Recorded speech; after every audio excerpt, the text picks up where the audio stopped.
মাত্র ১০০ টাকা পারিশ্রমিকে নির্মাতা সালমান হায়দারের শেখ রাসেলের আর্তনাদ চলচ্চিত্রে চলতি বছরের জানুয়ারিতে চুক্তিবদ্ধ হয়েছিলেন ঢাকাই সিনেমার আলোচিত অভিনেত্রী অপু বিশ্বাস।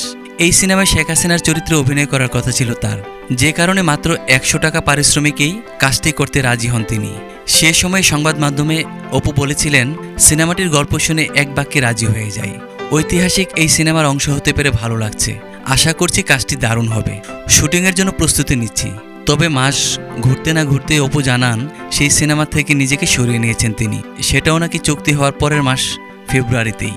সম্প্রতি সংবাদ মাধ্যমকে অপু জানিয়েছেন, অনেক আগেই পরিচালক ও প্রযোজককে জানিয়ে দেন সিনেমাটিতে কাজ করছেন না তিনি। তবে বিষয়টি তখন গণমাধ্যমে প্রকাশ হয়নি। এই বিষয়ে নায়িকা বলেন, চুক্তির পর কিছুদিনের মাথায় দেখলাম ছবির প্রযোজক পরিচালকের কথা ও কাজের মিল নেই। তখনই ছবিটি থেকে সরে আসার সিদ্ধান্ত নেই, যদিও বিষয়টি গণমাধ্যমে আসেনি।